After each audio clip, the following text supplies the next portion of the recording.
اللهم صل على سيدنا محمد يا رب صل وسلم دائما ابدا على حبيبي. ایک ہے سوشل سائنس، ہماری سماجی زندگی. یہ تو بھی یونیورسٹی میں باقاعدہ پڑھایا جاتا ہے کہ انسان کو ایک روحانی طور پر اخلاقی، جس کو ہم روحانی کہہ دیتے ہیں، وہ اخلاقی طور پر انسان بلندی تک کیسے پہنچ سکتا ہے، جسے ہم آسان زبان میں کہتے ہیں انسان اچھا انسان کیسے بن سکتا ہے. یہ بھی ایک سائنس ہے جو یورپ میں پڑھی جاتی ہے، پڑھائی جاتی ہے. تو یہ والی جو سائنس ہے نا، سوشل سائنس جس کو کہا جاتا ہے، ایک ہے میڈیکل سائنس. ڈاکٹر کیا کرے گا؟ آپ کی صحت کو سائنس کی روشنی میں اچھا کر دے گا. ڈولے شولے بن گئے آپ کے، کولیسٹرول فری ہو گئے آپ، یعنی اتنا کولیسٹرول جتنا ضروری ہے، ویٹ آپ کا بڑھا دیا. لیکن اس سے اچھا تھوڑی بن جائے گا. ہو سکتا ہے وہ چور نکلے، ہو سکتا ہے اسی صحت کو وہ ڈکیتی میں استعمال کرے، ہو سکتا ہے وہ اپنے ماں باپ کا گلا گھوڑ دے. تو اچھا بنانے کے لیے یورپ نے جب مذہب کو نکالا نا اپنی یونیورسٹیوں سے، عیسائیت سے بغاوت کی انہوں نے، تو اچھا بنانے کے لیے انہوں نے کیا طریقہ اختیار کیا کہ انسان کو اچھا بچہ بنانے کے لیے بھی ایک عقل کی روشنی میں اور حواس کی روشنی میں ایک علم وضع کیا جس کو سوشل سائنس کہا جاتا ہے کہ بھئی اس کے بنا بھی کیا مشاہدے پر ہے. تو مشاہدات کی روشنی میں ہم یہ فیصلہ کریں گے، تجربات کی روشنی میں، مشاہدات کی روشنی میں ہم ایکسپلین کریں گے کہ اچھے کی ڈیفینیشن کیا ہے اور اچھا انسان کسے کہتے ہیں. یہاں بھی گڑبڑ کر دی، یہاں بھی کیا کر دی بھئی. آپ جو تجربے کر رہے ہو تو اس سوسائٹی میں کر رہے ہو جو پہلے سے بنی ہوئی ہے. ہو سکتا ہے یہ اچھی ہو ہی نہیں. آپ لوگ کی سمجھ میں نہیں آ رہا تو کس کی سمجھ میں آئے گا؟ سوسائٹی، کلچر ایک دوسرے کے کتنے ڈیفرنٹ ہوتے ہیں نا. آپ کلچر کو اپنا باپ بنا رہے ہو تو کلچر کو تو آپ نے پہلے فرض کر لیا کہ ٹھیک ہے، ہو سکتا ہے یہ کلچر ہی غلط ہو. یہاں بھی انسان خدا کی قسم گھوڑے دوڑاتا رہے گا عقل کے. کبھی کسی ایک پوائنٹ پہ دو فلاسفر بھی جمع نہیں ہو سکتے. نتیجہ کیا نکلا؟ ان میں اتنا اختلاف ہوا نا. مثال کے طور پر نکاح کر کے رہنا چاہیے یا زنا کرنا چاہیے، عقل کوئی رہنمائی کرے گی یہاں پہ؟ کچھ لوگ کہیں گے نہیں جی جوڑوں کی شکل میں رہنا چاہیے، نکاح ہو، اس سے تمیز ابا اماں چچا ماموں وجود میں آتے ہیں. دوسرے کہتے ہیں نہیں آتے تو کیا ہو جائے گا؟ ٹھیک ہے نا. اگر زنا کر لیں تو کیا، یہ تو مذہبی لوگوں نے کہا ہے زنا بری چیز ہے تو ہم رہ لیتے ہیں، ہم کیا ضرورت ہے. تو ان کے ہاں پھر اچھے کا ہوتے ہوتے نا، اچھے کی فہرست سے بہت ساری چیزیں نکلتی چلی گئیں.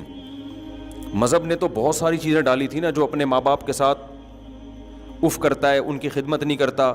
ماں باپ نے کبھی ہاتھ اٹھا لیا تو برداشت کرنا ہے تمہیں.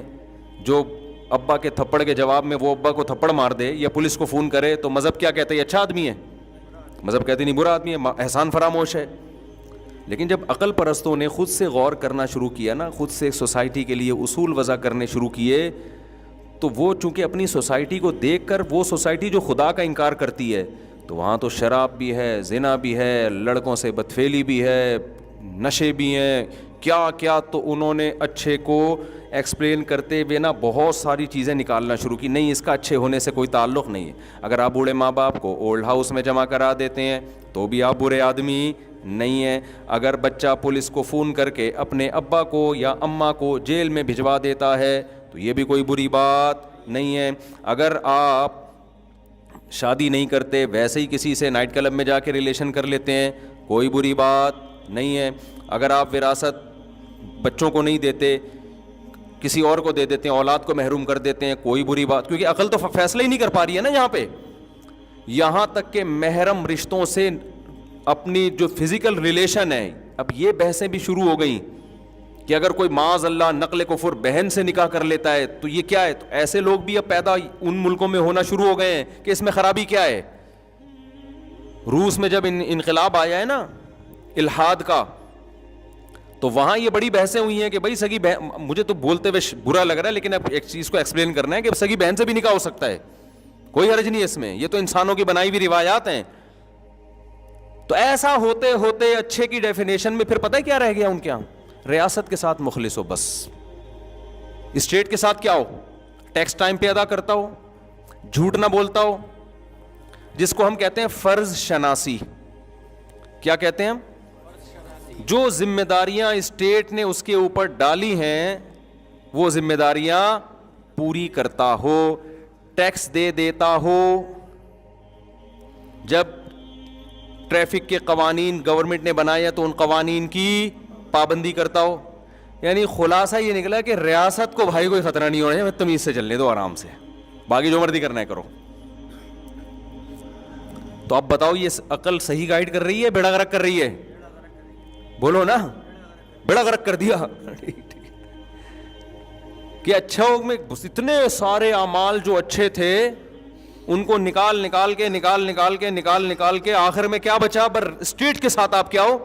تبھی یورپ میں جو سچ بولا جاتا ہے, جھوٹ کے قوانین کی پابندی ہے, ایک دوسرے کی عزت ہے, اس کی وجہ یہی ہے کہ ان کے ہاں اخلاقی معیار 4-5 چیزیں بچی ہیں. تو پوری زندگی وہ 4-6 چیزوں پہ ہی زور لگاتے ہیں. تو اس میں بھی ترقی نہیں کریں گے تو پھر کس میں ترقی کریں گے؟ نہیں آ رہی بات سمجھ میں؟ ان 4-5 چیزوں میں بہت آگے نکل گئے. وہ 200 سال سے اسی پر محنت ہو رہی ہے. سچ بولو, جھوٹ مت بولو, کچرا ادھر نہ پھینکو, ڈبے میں پھینکو, یہ تمہارے باپ کا روڈ نہیں ہے, ادھر پھینک رہے ہو, ادھر پھینکو جا کے.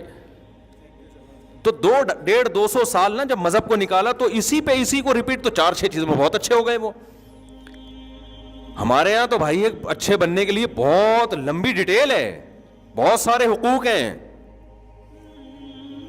بہت سارے. بچپن سے بچے کو سکھایا جاتا ہے ابا اگر طبیعت سے پیل بھی دینا تو مار کھا کے رونا ہے. جیسے ہمیں تو ابا جب پیٹتے تھے تو ہم تھوڑا سا دیوار کی طرف منہ کر کے آدھا گھنٹہ روتے رہتے تھے ہچکیوں سے, کیونکہ ہم اگر ابا کو جواب دے دیتے ابا آپ نے مجھے کیوں ہاتھ اٹھایا, تو ہماری تو خاندان میں کوئی عزت 2 ٹکے کی نہیں رہتی. ہمیں پتا یار سوسائٹی میں ہم پر ایک دھبا لگ جائے گا, انتہائی بدتمیز بچہ ہے تو پٹے. اور اماں ہماری چمٹا دکھا رہی ہیں گرم گرم, کریلے پکے ہوئے کھا, ہمیں دل نہیں چاہ رہا کریلے کھانے کا. گورا تو کہے گا جو دل نہیں چاہ رہا بچے کو وہ کھلانا ظلم ہے, مساوات یہ ہے نا. اسلام کیا کہتا ہے؟ بھائی ٹھیک ہے بار بار تو ایسی چیز نہ کھلاؤ ورنہ بچہ ہی تو مر جائے گا, لیکن کبھی کریلے بھی کھلاؤ یار. روزانہ یہ نہیں ہوتا کہ روزانہ بھنڈی پکے گی یا روزانہ گوشت پکے گا. بچہ ماں باپ کی مرضی جو ہوگی وہ کھائے گا, کوئی زہر تھوڑی کھلا رہے ہیں. آج تیرا باپ بھی یہ کھائے گا, کریلے کھا تو. اب اماں ہمیں چمٹا دکھا رہی ہیں, کھا بھائی, ہم یوں کر کے کھا رہے ہیں اور اس سے بھی ہو رہے ہیں. شکایت کسی سے کریں گے تو دوبارہ پٹیں گے. اب جا کے ہم شکایت کریں ابا سے کہ اماں نے ابا ایک تھپڑ اور لگایا, بھائی تیری تو اپنی ماں کی نہیں مان رہا. زیادہ سے زیادہ ابا سفارش کر دیں گے بھائی وہ پکا لو جو بچہ چاہ رہا ہے پکا لو. تو بچے کو تو تربیت کرنی پڑتی ہے نا. آپ اس کو شروع سے مرغوں کی عادت ڈال دو وہ تو دال کبھی کھا ہی نہیں سکے گا. تو یہ تو ماں باپ فیصلہ کریں گے کہ کیا کھلانا ہے اس کو. ہاں جب ظلم کر رہے ہوں, بار بار کریلے کھلا رہے ہوں بچے کی خیالی, وہ تو ایک الگ بات ہے. وہ تو پھر ماں باپ برے ہیں, پھر سوسائٹی ان کو برا بھی کہتی ہے. ایسا نہیں ہے کہ تم اپنے بچوں پہ کیوں ظلم کر رہے ہو. تو کتنی لمبی فہرست ہے نا ہمارے یہاں. پھر صبح اٹھ کے نماز پڑھنی ہے, نماز نہیں پڑھیں گے. مجھے یاد ہے ہم جب چھوٹے تھے 9-10 سال کے, ہمارے ابا اٹھاتے تھے فجر میں ہمیں. اس وقت تو ہمیں عقل نہیں تھی. وہ سردیوں میں آدمی اٹھ رہا ہے, سردی کی نیند کتنی زبردست ہوتی ہے. اٹھ کے جا رہے ہیں نماز پڑھنے, آدھے راستے سے ٹن مارا. دیکھا ابا پہنچ گئے, آدھے راستے سے ٹن مارا. ایک دفعہ میں آدھے راستے سے ٹن مار کے نا گھر آیا اور گھر میں نماز پڑھ لی میں نے. تو میرے بڑے بھائی نے دیکھ لیا, انہوں نے بولا ادھر آؤ. جی کہہ رہے بھائی یہ مسجد میں جو جماعت ہوتی ہے یہ کس کے لیے ہوتی ہے؟ میں نے کہا ہم مسلمانوں کے لیے ہوتی ہے, جو بھی مسلمان لوگ پائے جاتے ہیں. تو انہوں نے کہا یار ابھی سے تم یہ سستی کر رہے ہو, ادھر ہی نماز پڑھ کے تم نے ویسے ڈانٹ لگائی ہے. کیوں؟ ان کو لگا کہ یہ اس کا عمل کیا ہے, اچھا ہے کہ برا ہے؟ برا ہے. لیکن اگر آپ مغربی دنیا سے غیر مسلم سے پوچھیں گے تو وہ شاید ابا کو برا کہہ رہے ہو کہ بچے کو صبح صبح کیوں اٹھا رہے ہو. خدا کی قسم ہم پر احسان کیا ہمارے باپ نے, جو آپ ہم نماز پڑھ رہے ہو سکون مل رہا ہے ہمیں, ہم پہ چھوڑ دیتے, ہم تو 12 بجے سو کے اٹھتے. یہی لوگ جب بچوں کو اسکول کے لیے اٹھاؤ تو اس کو ظلم نہیں کہتے. بھائی اگر بچے کی جو رائٹس ہیں تو پھر بچے کو خود فیصلہ کرے گا بڑا ہو کر کہ میں نے اسکول پڑھنا ہے کہ نہیں پڑھنا. لیکن آپ جواب میں کیا کہتے ہو؟ جب یہ فیصلہ کرے گا نا پڑھائی کی عمر نکل چکی ہوگی, ابھی اس کو پڑھانا ہے. جب پڑھانا ہے تو نماز بھی پڑھوانی ہے میرے بھائی. اللہ کو ہم تو مانتے ہیں, اسکول سے زیادہ ہمیں اللہ پر یقین ہے کہ جس خدا نے پیدا کیا اس کو کیسے بھلا دے بچہ. تو ہمارے ہاں حقوق کی فہرست, پھر بڑے بھائی بھی تھے, ہماری بڑی بہن بھی تھی, چھوٹے بھائی چھوٹی بہنیں, ان کے حقوق بھائی نے بھی پیٹ دیا ایک دن, صحیح ہے نا. تو ایک دفعہ پٹے سال میں, وہ کوئی مسئلہ نہیں ہے, چلو بھائی بڑا بھائی ہے تو ہم کیا دکھڑا سنائیں کسی کو, پٹ گئے بھائی پٹ گئے تو ٹھیک ہے نا. اب ایسا نہ ہو بیان میں آپ سمجھے ساری زندگی میں پٹتے ہی رہے ہیں اور کوئی کام ہی نہیں ہوا ہے. یہ تو ایک سال میں ایک دفعہ ہو گیا نا, یہ تھوڑی کہ روز روز. تو اللہ کا شکر ہے صحیح اچھا سلوک ہی ہو رہا ہے, اور جو پٹے وہ بھی ہمارے فائدے کے لیے. پھر ہمارے جو بڑے سے چھوٹے بھائی تھے وہ ہمیں صبح قرآن پڑھاتے تھے. ظلم بچے پر جب ہوگا جب رات دیر سے سلاؤ اور صبح جلدی اٹھاؤ. رات ہمیں ٹائم پہ سلایا جا رہا ہے, 8-9 گھنٹے کی نیند ہو رہی ہے, تو اب تو اٹھو نا بھائی.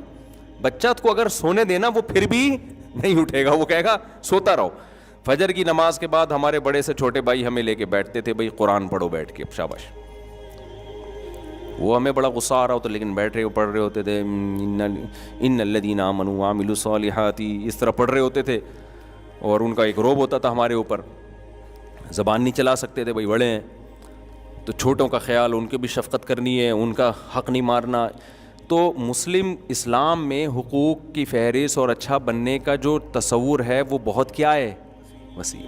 آپ کی شادی ہوگی تو ساری زندگی بیگم کا خرچہ آپ نے اٹھانا, اس کے ابا آئیں گے ان کو عزت دینا, سالہ آیا ہوا ہے اس سے تمیز سے بات کرنا. دل نہیں چاہ رہا ہوتا لیکن بہرحال آپ کو بات کرنی پڑتی ہے.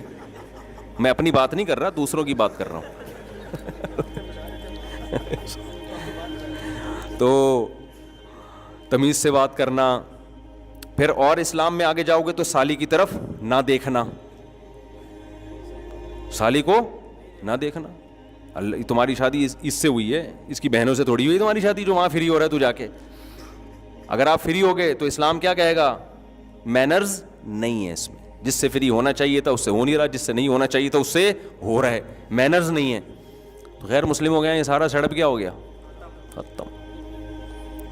تو اب 4-5 چیزیں ان کے, پھر اور بہت سارے, ابھی تو نماز ہے, زکوٰۃ ہے, حج ہے, روزہ ہے, پھر خاندانی احترامات ہیں, جو رشتہ داری توڑتا ہے وہ جنت میں نہیں جائے گا, بہت سارے. پھر خرچ کرنا, پھر صدقہ, پھر قربانی, پھر زکوٰۃ, پھر فطرانے. اتنی لمبی ہے کہ وہ تبھی تو اتنی موٹی موٹی فقہ کی کتابیں ہوتی ہیں جو اسلامی قانون ہیں, اتنی موٹی موٹی جلدوں میں, وہ سب اسلامی لاء ہے. تو اس لیے بھائی وہ 4-5 چیزیں نہیں ہیں ہمارے یہاں, بہت ساری ہیں. تو اب پورا زور 4-5 چیزوں میں نہیں ہے, وہ 4-5 ہمارے یہاں نارمل اسٹائل میں پائی جاتی ہیں, بہت زیادہ اچھی نہیں ہے. لہذا سگنل کی پابندی کرتے ہیں, کبھی دیکھا آنکھ مٹکا ادھر وہ کوئی نہیں ہے تو توڑتے ہوئے نکل لی ہے. سمجھ میں آ رہی ہے بات؟ تو یہ غلط ہے, نہیں کرنا چاہیے. لیکن وہ جو چیزیں غلط کر رہے ہیں نا, اتنی خطرناک حد تک ہم غلط نہیں, ان میں نشہ نہیں کر رہے ہم. وہ روڈ ٹریفک کے قوانین کی پابندی کرتے ہیں لیکن پیتے ہیں. پینے کی وجہ سے پابندی کے باوجود 6-8 بندے پیلتے ہوئے نکل جاتے ہیں وہ پی کے. ہم جب پیلتے ہیں تو پتا ہوتا ہے یہ بندہ اس کو جاگتی بھی حالت میں کیس بن سکتا ہے. ابھی وہ ہمارے ایک دوست ہے نا, انہوں نے کہا یو کے میں ایک بندہ پی کے نکلا, کوئی لڑکی بیچاری جا رہی تھی, اس کے دانت توڑ دیے شراب میں. تو وہ دانت توڑ دیے, وہ بیڑا بھی غرق ہو گیا بیچاری کا, خون بہ رہا ہے, دانت ٹوٹ گئے. کوئی قصاص والا کیس نہیں ہے کہ اس نے دانت توڑے تو اس کے بھی توڑے جائیں گے. کیوں بھائی, نشے میں تھا تو نشے میں وہ ایک عذر سمجھا جاتا ہے. لیکن وہی جس نے دانت توڑے ہیں جب نشے میں نہیں ہوگا تو بڑی تمیز سے بات کرے گا. فرمائیے کیسے حالت. تو لوگ کہتے ہیں یار دیکھو گورا کتنی تمیز سے بات کرتا ہے, اور مسلمان دیکھو بدتمیز کہیں کا. ابے وہ بدتمیزی کر کے بھی اس تمیز سے 1000 گنا بہتر ہے جس میں پینے کے بعد پتہ ہی نہیں چل رہا دانت توڑ رہا ہے کہ گھٹنا توڑ رہا ہے کہ ٹانگ توڑ رہا ہے, اور پھر بھی اچھے کا اچھا ہی ہے. وہ نہیں آ رہی بات میرا خیال ہے سمجھ میں. اور دوسری بات یہ کہ جو 5-6 چیزیں ہماری سوسائٹی میں نہیں ہیں, جو ان میں بہت زیادہ ہیں, وہ بھی اس لیے نہیں ہے کہ ہم کون سا مذہب کو فالو پورا کہاں کر رہے ہیں. ہم لوگ مذہب کو ہم یہ تو مذہب نہ ہونے کی وجہ سے جو خرابیاں ہیں. اگر مذہب ہم نے سوسائٹی سے نکال دیا نا اور پورا ان کو فالو کیا تو جو تھوڑی بہت اچھائیاں رہ گئی ہیں وہ بھی مارکیٹ سے شارٹ ہو جائیں گی. سمجھتے ہو کہ نہیں سمجھتے ہو؟ تو اس لیے یہ جو میں بات یہاں سے میں نے شروع کی تھی, جو موٹیویشنل اسپیکرز جن کے پاس مذہب نہیں ہے, ان کے پاس پاورفل موٹیویشن نہیں ہے. تو میرے پاس کلپ آتے رہتے ہیں نا, تو وہ میں آج اپنے بھانجے سے ذکر کر رہا تھا, ہم لوگ آ رہے تھے اکٹھے, تو میں نے کہا یار یہ موٹیویشن اسپیکر سب کی بات نہیں کر رہا بھائی, کوئی ایسا نہ ہو کسی اسپیکر کے ساتھ میرا کلپ چلا دیں کہ دیکھو اس کی بات کر رہے ہیں, ایسا کوئی نہیں ہے. اور میں نے بتایا بہت سے اچھا کام بھی کر رہے ہیں, لیکن اتنی بڑی بڑی باتیں کر رہے ہوتے ہیں نا بعض لوگ, ان میں چھوٹی بات تو ہے ہی نہیں ان کے پاس, چھوٹی موٹی تو بات. جب بھی ایک کلپ شروع ہوگا نا, ایک بات کان کھول کے سن لیں آپ لوگ, ایک دم آدمی کہتا ہے یار اب پتہ نہیں کیا چیز مارکیٹ میں آنے والی ہے, ایک بات ایک دم نا ایسا لگتا ہے کہ بس اب تو ختم بھائی. اچھا یہ یوٹیوب اور فیس بک نے نا پوری دنیا کو ایک ہی صفحے پہ اکٹھا کر دیا ہے, اس کا بڑا فائدہ ہوتا ہے. اچھا میں ایسے کبھی کبھار اسپیکر کو سنتا ہوں, ایک بات نیچے پھر میں کرتا ہوں تو میرا کلپ کوئی آیا ہوا ہوتا ہے. اچھا اس طرح اس میں ایسا نہیں لگ رہا ہوتا کہ ایک بات کان کھول کے, مجھے اس میں ایسے لگ رہا ہوتا ہے نارمل وے میں نا, بس اتنا نہیں ہے بھائی, صحیح ہے نا, ہلکا پھلکا ہی ہے, کوئی بہت اچھے بننے کی ضرورت بھی نہیں ہے, بہت زیادہ کامیاب ہونے کی کوشش کرو, پیسہ کمانے کی, غربت میں مر گئے تو کوئی ٹینشن کی بات نہیں ہے. بھائی بس مجھے خود بڑی ٹینشن ختم ہو رہی ہوتی ہے نا سن کے یار کہ تم تمیز سے مسئلہ ہی حل کر دیا. سکسیس کی کوشش کرو, کامیابی کی نہیں ملتی بھاڑ میں جائے, ایسی کی تیسی, کامیابی گئی کہاں, دل لینے. کیا کرنا ہے بھائی, دنیا مسافر خانہ ہے میرے بھائی, خدا کو راضی کرو یار. سب سے آسان کام دنیا میں کیا ہے؟ ہمارا ویژن بہت کلیئر ہے, ہمارا دعویٰ بہت آسان ہے کہ ہمیں خدا نے پیدا کیا, اپنے لیے بنایا, اس کو خوش رکھو ایسی کی تیسی. سمجھ میں آ رہی ہے بات, کتنا آسان ہو گیا نا. جو کرنا ہے بھائی اس کو خوش کرنے کے لیے کرو, اور یہ یقین رکھو آپ جو کرو گے ہوگا وہ نہیں, ہوگا کیا, جو اللہ چاہے گا. آپ اس کو راضی رکھنے کی کوشش کرو, اس کے لحاظ سے اپنا ہدف بھی بناؤ, ویژن بھی بناؤ, محنت بھی کرو. محنت میں کوتاہی ہو جائے توبہ استغفار کرو. 100 بار بھی اگر کسی سے کوئی غلطی ہوتی ہے تو 100 بار بھی توبہ کرتا ہے, اللہ ایک بار بھی اسے مایوس نہیں کرتا. اچھا بننے کی کوشش میں لگے رہو. اگر اللہ خوش ہے, اور یہ یقین نہیں کرو کہ اللہ مجھ سے خوش ہے, ڈرتے رہو کہ ہو سکتا ہے مجھ سے ناراض ہو, لیکن امید بھی رکھو کہ ہو سکتا ہے مجھ سے خوش ہو. تو حدیث میں آتا ہے جس کی یہ کنڈیشن ہوگی نا اس کی بخشش لازمی ہوگی, اللہ کا یہ وعدہ ہے. کوشش میں لگا رہے, مایوس نہ ہو. بخشش کس نے کرنی ہے آخرت میں؟ اللہ نے کرنی ہے. تو جب بخشش اللہ نے ہمارے حضرت کتنے پرہیزگار تھے, کتنے پرہیزگار تھے. حضرت فرماتے تھے کہ میں جب اپنے اعمال کو دیکھتا ہوں تو مجھے مایوسی ہونے لگتی ہے, لیکن پھر جب میں یہ سوچتا ہوں نا کہ بخشش اللہ کے ہاتھ میں ہے اور اللہ کی رحمت سے ہی ہوگی, تو اتنی خوشی ہوتی ہے کہ بھائی ہمارے لیے تو اللہ نے کتنا آسان راستہ کہ معاملہ اپنے ہاتھ میں رکھا ہے. ہم نالائقوں میں نہیں چھوڑا اللہ نے کہ تم جب تک تمہاری زندگی ہے یہ اصولوں پہ نہیں ہوگی وقت تو بخشوں گا ہی نہیں میں تمہیں. صحیح ہے نا, ہمیں کہا ہے انسان کے بچے بننے کی کوشش کرو, بس تم لڑکھڑاتے یعنی پھسلتے پھسلتے بھی چلو گے, آؤ گے تو بخشنا کس نے ہے؟ میں نے ہے نا, میں نے بخشنا ہے. تو بس مجھے راضی کرنے کی کوشش میں لگے رہو. غلطی ہوتی ہے توبہ کرو, معافی مانگو. 100 بار غلطی ہوتی ہے 100 بار توبہ کرو, کوشش میں لگے رہو. اور اتنی امید میں بھی نہ آ جاؤ کہ گناہ کرو اور تمہیں خوف ہی ختم ہو جائے کہ یار جو مرضی کرتے رہو بخشش ہوگی. تو الایمان بین الخوف والرجاء, امید اور خوف کے درمیان میں ہے. اور یاد رکھو اسی سے انسان کی زندگی خوش بھی گزرتی ہے. اگر امید اور خوف دونوں نہ ہو نا, خالی امیدیں ہوں تو انسان اترانے لگتا ہے, یہ بھی بے سکونی کا ذریعہ بنتی ہے چیز. خوف ہی خوف ہو تو نا امیدی ہونے لگتی ہے, یہ بھی بے سکونی کا ذریعہ بنتی ہے. اسلام نے وہ لائف اسٹائل دیا ہمیں اور وہ نظریہ اختیار کرنے کا حکم دیا جس سے ہماری زندگیوں میں بھی بیلنس رہے اور سکون رہے. اگر آپ کو خوف نہ ہو نا ہلکا پھلکا سا, تو چیزوں کے آنے کی خوشی بھی نہیں ہوتی. دیکھو غریب آدمی کو جب کوئی تحفہ دو کیسا خوش ہو جاتا ہے. مالدار کے پاس اتنا ہوتا ہے کہ اس کو آپ اگر نلی نہاری بریانی ڈال کے نیمبو نچوڑ کے کھلا دیں تو کیا اس کو ہوگا, یار یہ تو ہم کھاتے ہی رہتے ہیں. اور اگر غریب آدمی کے پاس کچھ آئے ہی نہیں تو بھی ٹینشن میں جائے گا.